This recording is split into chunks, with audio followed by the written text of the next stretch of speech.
depending on where you're calling in from today, and welcome to Value Selling Associates Complimentary Webinar. Today we're going to be talking about getting in the door, strategies for selling to executives, and the main focus today is about how to gain access in the first place. How do we get that appointment? What are some strategies we can use, including how we can leverage anxiety, influence, and motivation in our communication to gain access. My name is Julie Thomas. I am the president of Value Selling Associates, and I'm thrilled to be talking to you today. A couple housekeeping items. Number one, today's session is being recorded, so the recording will be made available later today along with this morning's slides, and I'll give you information on how to find that. Also, I will be entertaining any questions you might have based on today's content. So as you look at this On24 interface for our webinar that we're hosting this morning, you'll notice a Q&A button. If you have a question, comment, or a concern, please go ahead and type it in the Q&A, and I will address those towards the end of today's content. So, interesting, this has been a very hot topic in and around Value Selling Associates, and I'm assuming it's a very hot topic for you because the attendance for this morning's session is really record attendance for us here at Value Selling. So the topic of getting in the door is resonating with many of you in a variety of industries, in a variety of companies, and to a certain extent in a variety of roles. As I look at those of you who have logged in, I've got sales managers, I've got inside salespeople, I've got global account managers based on what I know about many of you and what you do in a variety of industries. So we're going to share with you some of the tools and techniques that Value Selling leverages with our clients in across the globe today. You know, it's interesting from a sales perspective as we think about how our world has changed and how we need to adapt to that change. I've been in sales for a long time, and gaining access to the right individuals has always been a challenge. But today it's even more challenging because those individuals are being reached out at by everyone and anyone in the sales world today. So they are much more judicious, I believe, with their time and much more selective of where they're going to spend their time.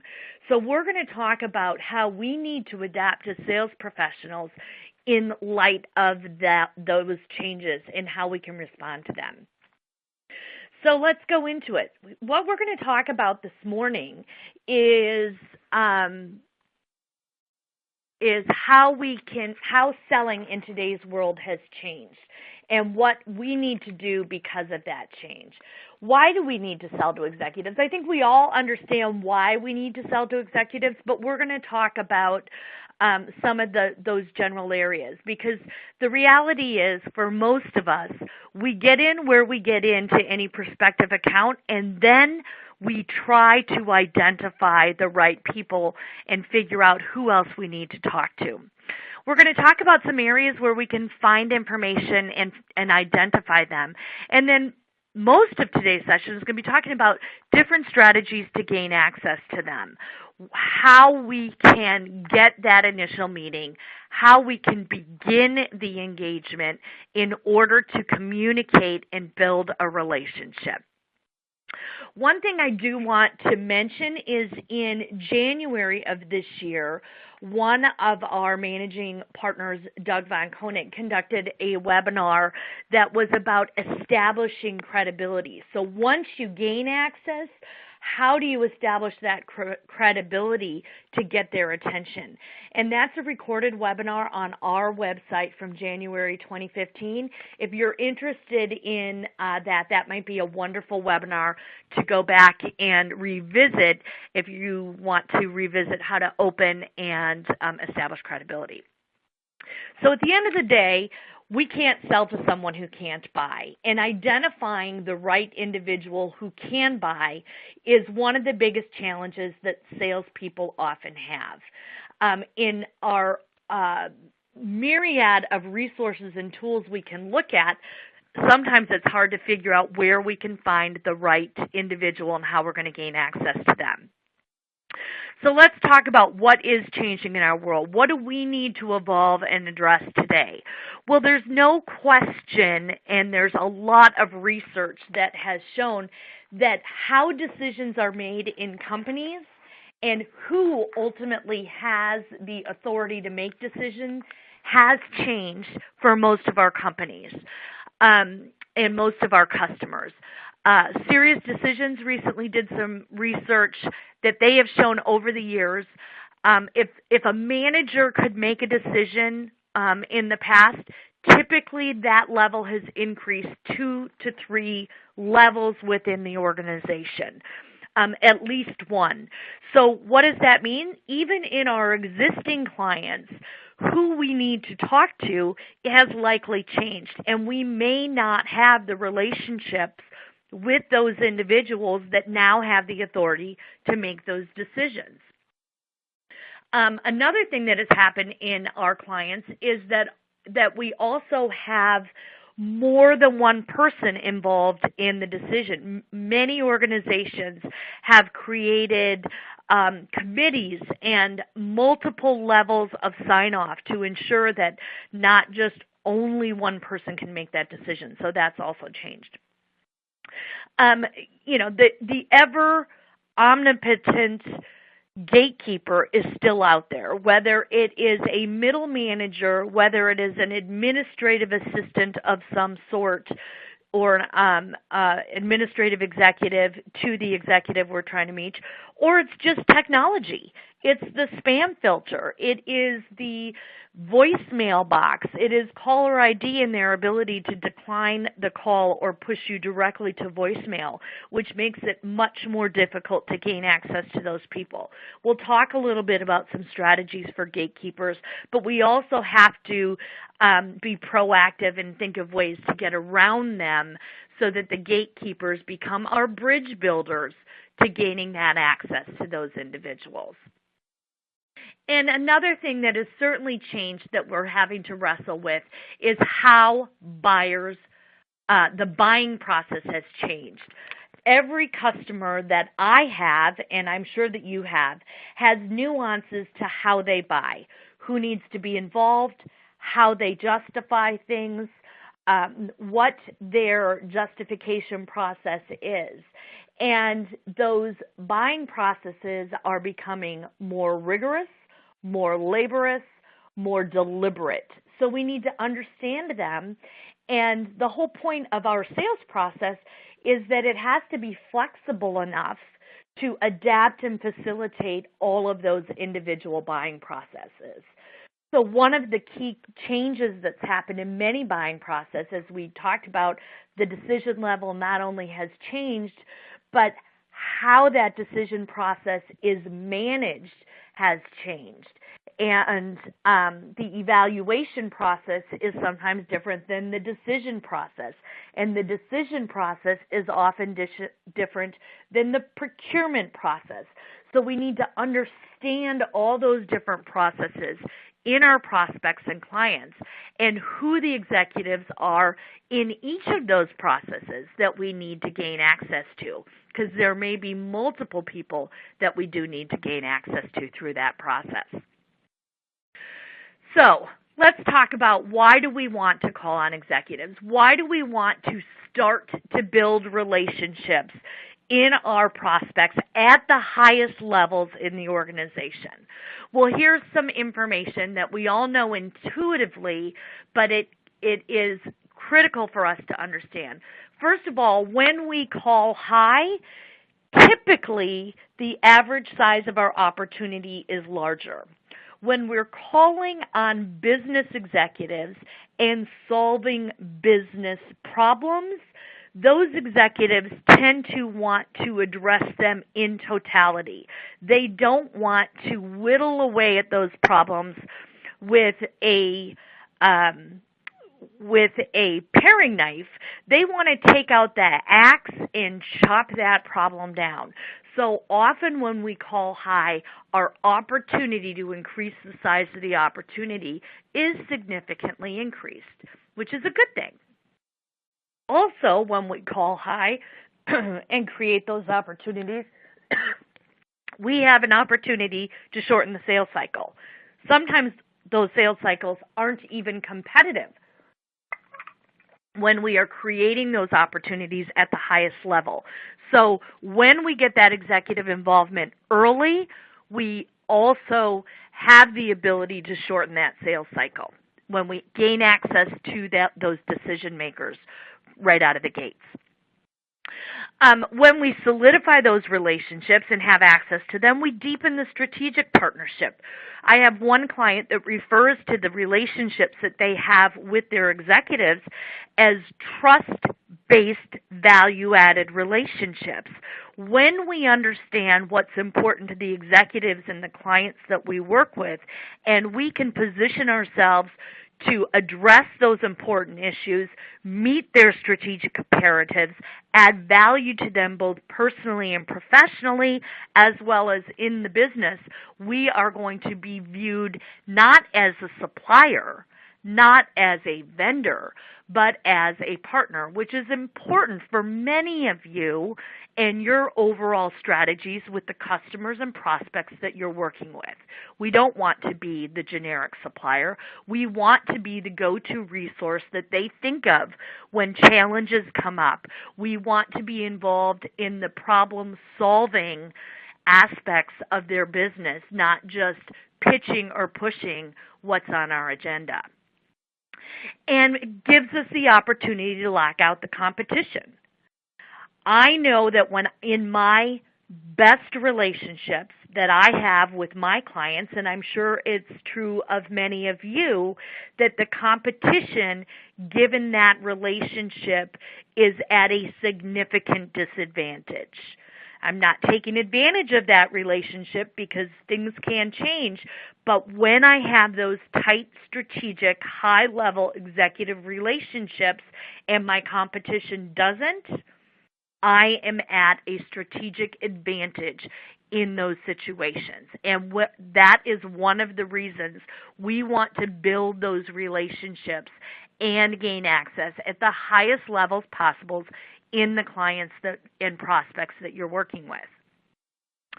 So what are some of the challenges around that? Well, in today's world, we have to find those executives. We have to figure out who they are so that we can gain access to them. And if you're calling on publicly held companies, sometimes it's easy. But we're going to talk about a few of the strategies to find them so that we can access them. Part of the process is knowing who our ideal prospect is. In my world, I want to talk to VPs of sales, chief sales officers, executive vice presidents of sales, chief revenue officers. There is a myriad of titles that the individual who's responsible for the revenue generation in any business might have. And those are the types of people that I'm looking for. I'm also looking for organizations that have certain circumstances. So you all will be identifying your ideal prospect. What are those companies? What are their circumstances? How are they organized? And who are the roles that would potentially own the problems and issues that you are in a position to solve? One of the other aspects is to understand how you can know when you find them. So let's talk about that as well. So the best way to access these executives is to figure out if you can get introduced to them. And so in order to do that, we need to find out who knows these people. Whether it's offline or online, how can we get introduced to those people? So we're looking at things like the biographies of those executives. Maybe it's on their website. Maybe it is on some social networking site. But where have they worked before?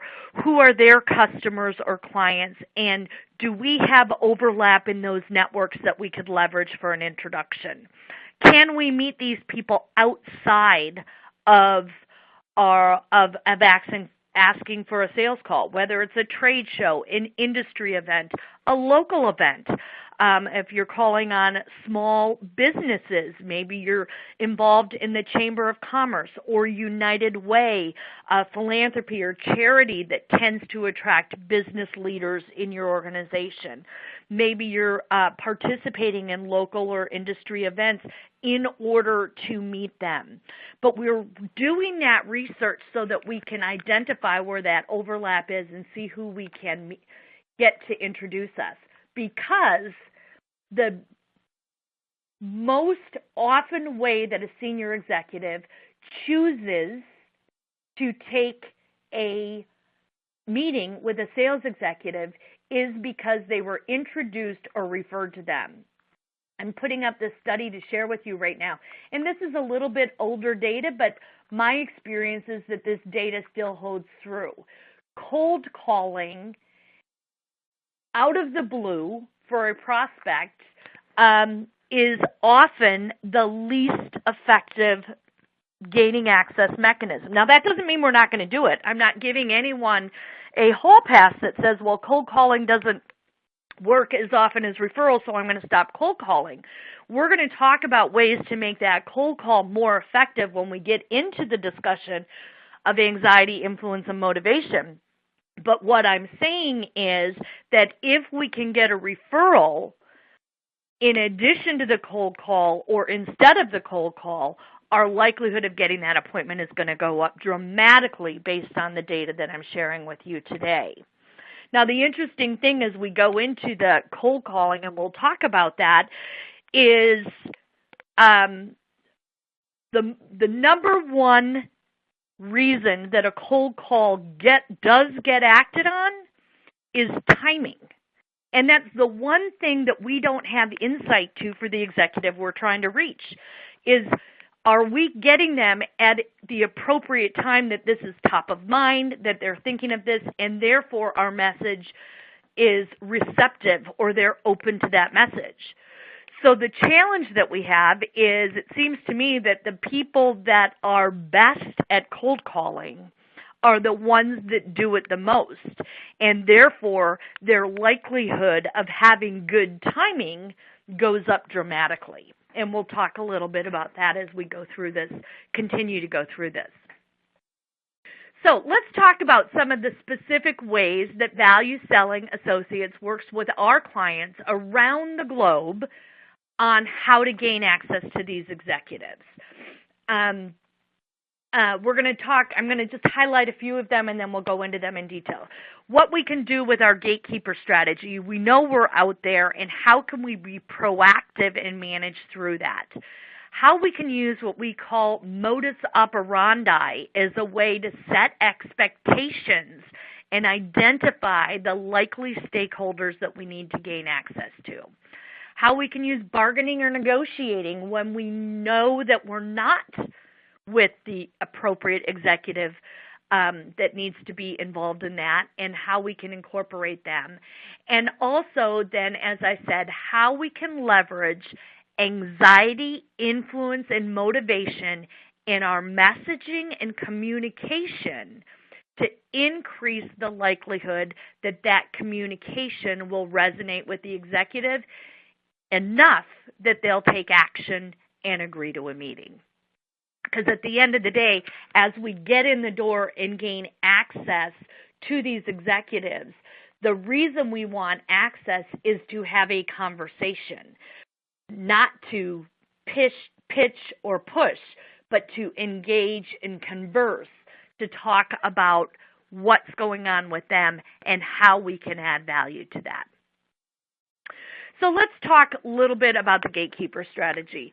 The number one strategy to deal with gatekeepers, and certainly the administrative flavor of the gatekeeper, is to respect them, their role, and their objectives.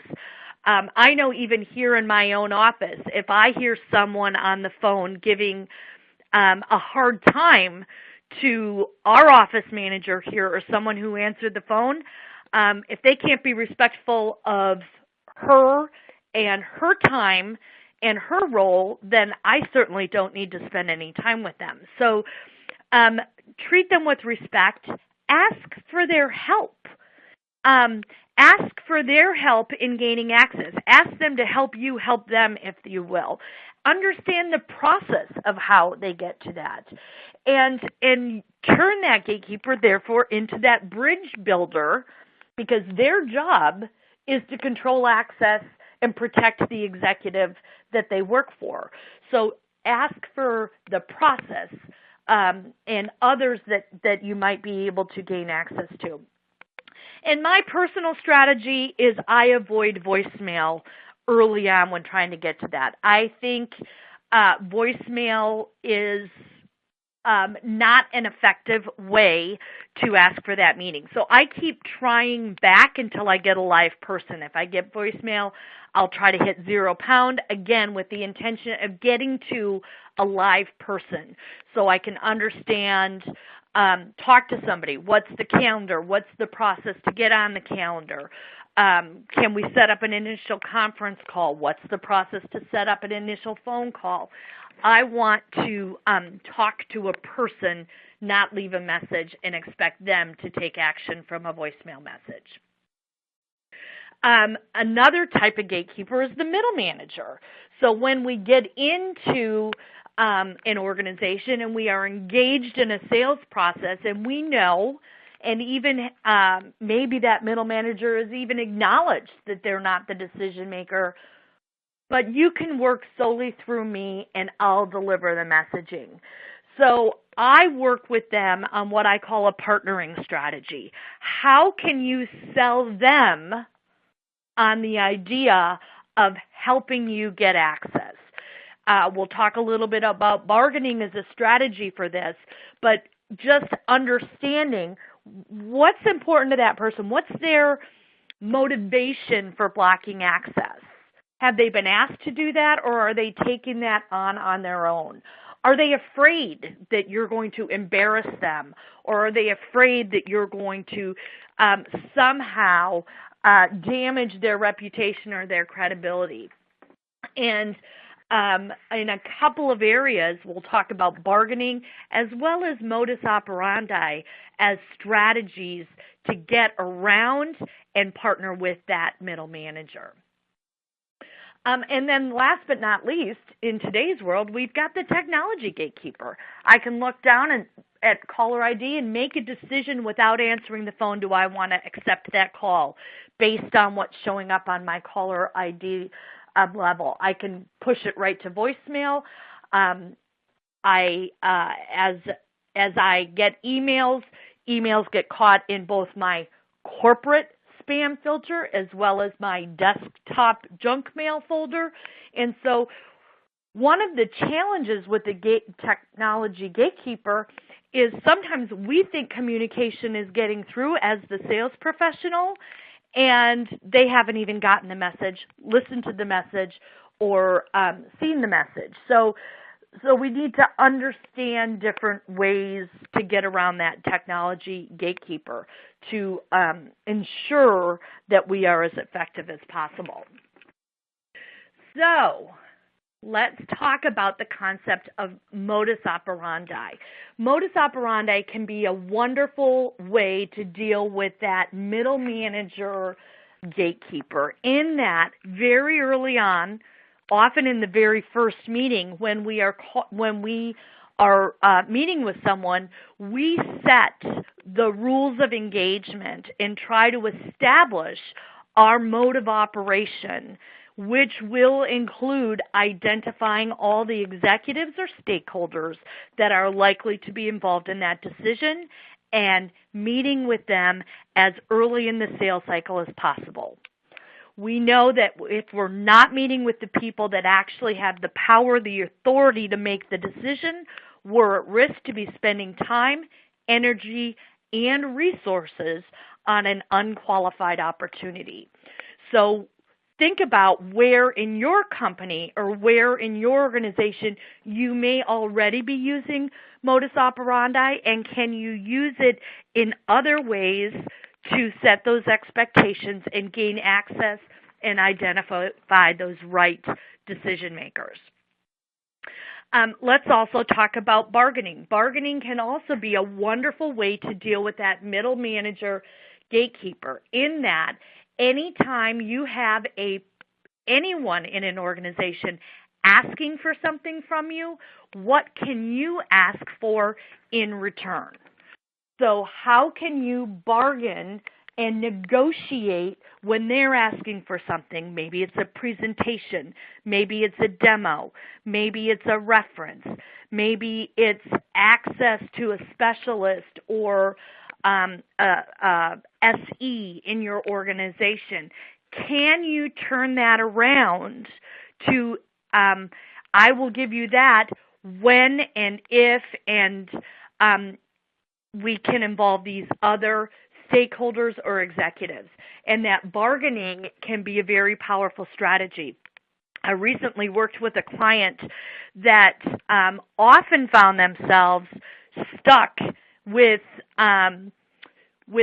technical buyers, like they sold a technical product, and they often found themselves dealing with the individuals that worked with the technology and were the users of that technology.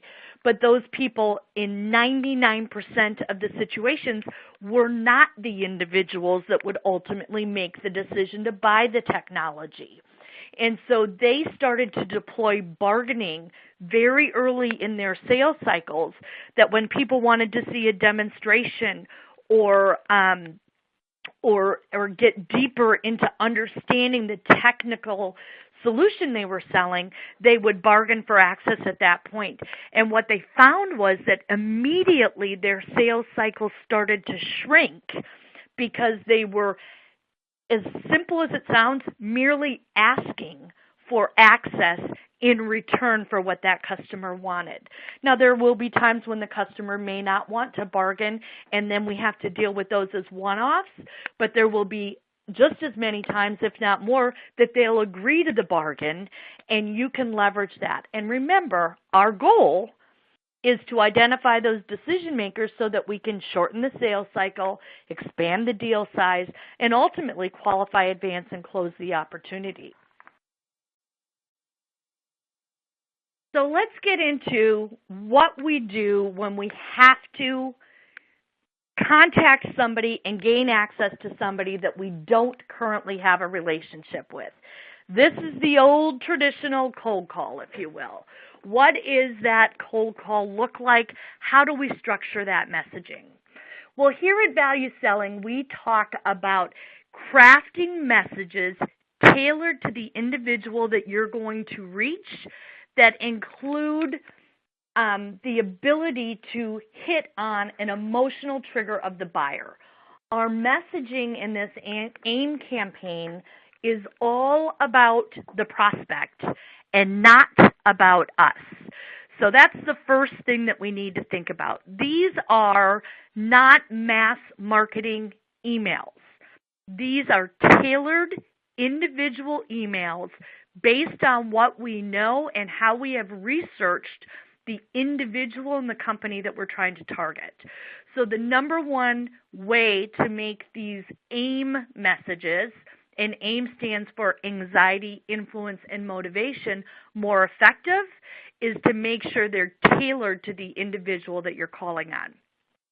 So what do we mean by crafting a message that includes anxiety, influence, and motivation? Well, let's talk first about anxiety. When we talk about anxiety, we want to talk about things that might cause an executive to take pause and think about ultimately that there might be a different way to do something than they're doing today. So if we have done research on that company and we understand that that company is having some performance problems or there's something going on in the business that we could leverage, we want to craft that and use that information in a message that might cause that executive some anxiety. And I'll talk a little bit about what that might be. Some of the things that tend to cause an executive anxiety is, business performance. And here I mentioned business problems if we know that their market share is declining or they've had an issue in the marketplace or maybe their competitors are outperforming them in some way. Those might be some ways to leverage anxiety. The next thing we want to talk about is influence. Who might influence that executive? Maybe it's people within their own organization that would influence them. Maybe it's people outside of their organization that would influence them. Maybe it's people that you, as a supplier in that space, is already working with, that you could reference as part of your track record. But we're going to, again, craft that message in them. I want you to start to think about these messages, these A.I.M messages, as the kind of the starting with the why would a customer want to meet with you? Why from their perspective, not why from your perspective. I know why you want to meet with them, but why would they want to meet with you? And then lastly, thinking of ways that we can include motivation in that. Examples of our motivation may be in part the credibility that we have from solving similar problems that we anticipate that they have in other organizations. Or it might be the potential value or impact that we can bring to their organization. But it is, again, a message about what might motivate that individual. So let's talk about how some of these messages start to look. At the end of the day, as I mentioned, they are extremely tailored to every customer. So we have templates for those, and I'm going to share one with you in a moment. But we also have to do our research to craft these messages. These messages take more time. These aren't just sending off, hey, can I meet with you next Tuesday? These are a little more in-depth, and the subject line is critical, and as well as the content of that message. So making those messages about them. So what does that strategy look like? Well, let's get right into one of the examples here of what that letter can look like. Here is, whoops, I moved too fast. Here is an example of an A.I.M letter. So in that letter, this is one that worked for one of our associates a while back, and I'll kind of talk about where some of these components are from the A.I.M. So this individual was sending this letter to a head of sales, but when he sent the letter, he also sent a similar message to the head of marketing, the head of sales operations, and the president of the business unit. So he was using some anxiety by letting this individual know that he was sending this message to the other peers and executives in his company. Now, the interesting thing about this technique was 2 of the 4 people responded immediately. I don't know if it was because they were competitive. I don't know if it was because they didn't want to be the only person who didn't reply, but this technique worked very well and has worked very well to create some anxiety and some motivation, if you will, by sending targeting multiple people with similar messaging in a prospect that you have.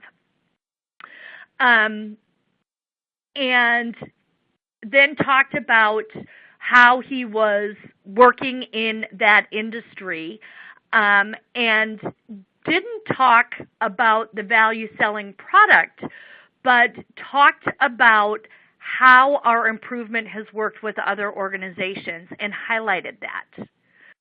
And ultimately, This particular AIM letter got an immediate response and generated an appointment that ultimately turned into a business opportunity and a live deal. So the point of this message is, hopefully, as you can see, this is not something that you could send to everybody about everything. It was very targeted to the individuals that he was working with in this company. It listed as referrals a few clients that might resonate with them, and it was very, very powerful in gaining access to that. One of the things that we want to use as we think about these messages is how we can establish our credibility and, again, focus on them, not us. And I'll direct you back to that credibility introduction webinar that we did in January that does a great job in terms of crafting the statements that we can use to create that credibility messaging for our clients. So the AIM template will be in the webcast, in this webcast deck if you want to share that. We have had clients in our workshops generate these AIM letters, do the research, generate that, and we've actually had some send them out in between the 2 days of our workshops and get meetings set up as a result of these right away. So think about how you can change your messaging to incorporate some of these techniques into those messaging and asking for appointments. So I'm going to turn to the questions and answers in a moment, but I just wanted to share a couple things with you. I did say that today's session was being recorded, and you're going to be able to access that directly from our website. Whether it's the recording or the slides, they should be there later this afternoon. And you've got all kinds of resources that you can find on the Value Selling website to help you improve your sales productivity and results. So please take a peek and let us know if we can help you. I'd also invite you to our next webinar, and I'm going to open up the questions right now. But please feel free to register for this webinar. Natalie Pitchford is going to be the host of our September webinar, and she's going to be talking about the art of preparation, which is key to being able to maximize every single sales call you have. Sales executives that add value to your clients and prospects don't detract value by wasting their time. So it's critical that we prepare for those calls, and she's going to give you some techniques to that. A question on the AIM template. Do I actually use large bold type to highlight that? I do not large it. I may bold some of the key statements because I realize a lot of people scan emails, and so I may bold it or underline it in my formatting of my email, but I don't use the large colored type that I did that in this webinar. I just did that to show it to you all and point out some of the different AIM techniques that were incorporated in that message. How do I suggest working with this process when it is the partner that is your gatekeeper? So your channel partner, I'm assuming, is what we mean by that question. So I would want to create a mutual plan with that partner to gain access to that client. And I'd want to understand, treat that partner like your middle manager. Why are they blocking you? What are they afraid of? How can you work together? And how can you turn that partner into a bridge builder? Because of the, in theory, you should have similar goals and want to work that together. I just got a message that the 20th of September is a Sunday. So we are not going to have a webinar on a Sunday. It is the 24th. I apologize for that typo. So it is the 24th of September, and for those of you that are on the line, you will be getting the invite shortly on that. The webinar on credibility can be found on our website under valueselling.com resources. Go to recorded webinars, and it was from January 2015 on how to establish